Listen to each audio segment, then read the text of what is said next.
आज भी एक ऐसा देश है जहां पर लोगों को गुलामों की तरह रखा जाता है और उनसे लड़कियों की तस्करी करवाई जाती है और उनके साथ मजदूरों जैसा काम करवाया जाता है।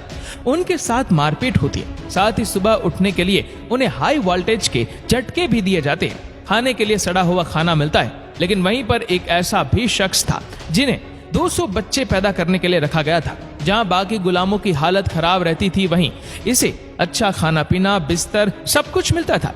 अब आखिर इसे इतने सारे बच्चे पैदा करने के लिए मजबूर क्यों किया गया था, आइए जानते हैं। दोस्तों, ब्राजील में 1532 में अफ्रीकी गुलाम आने शुरू हुए और करीब 1 करोड़ लोगों को उस समय खरीदा गया था। उस समय लोगों की बोलियां लगाई जाती थी। गुलामों से 20 घंटों तक दिन में काम करवाया जाता था और इसीलिए वो 35 की उम्र में बूढ़े दिखने लगते थे।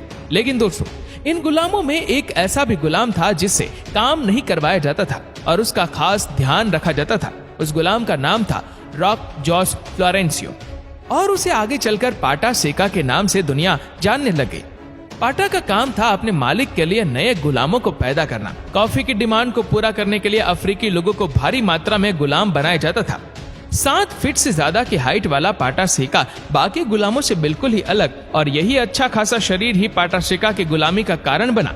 पाटा के हाथ पैर लंबे थे और उस समय लोग ये मानते थे कि जिनका शरीर ऐसा होता है उनसे ज्यादा लड़के ही पैदा होते हैं। इसलिए जमींदार ने पाटा को खरीदा ताकि पाटा लड़कियों के साथ रिलेशन बनाकर ज्यादा से ज्यादा बच्चे पैदा करे जो आगे चलकर उसकी गुलामी करेंगे।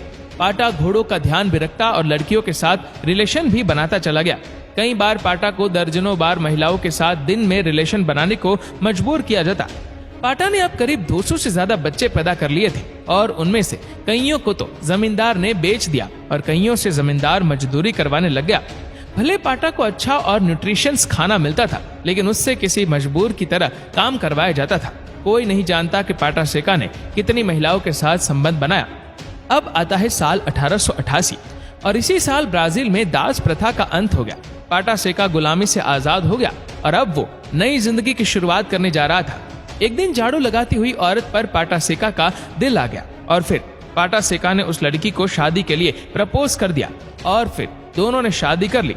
पाटा सेका के उस लड़की के साथ 9 बच्चे हुए और जमींदार से मिली जमीन पर खेती करके उसने अपने बच्चों का पालन पोषण किया। पाटा सेका जब 130 साल का हुआ तो 1998 में उसकी मौत हो गई।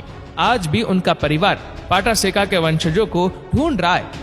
एक अंदाजे के मुताबिक सेंटा एडोक्सिया नाम की जगह पर लगभग 30% की आबादी तो पाटा सेका की अगली पीढ़ी है। भले आज ब्राजील आजाद है, लेकिन कई ऐसी रिपोर्ट्स है जो ये दावा करती है कि आज भी वहाँ गुलामी की प्रथा चल रही है।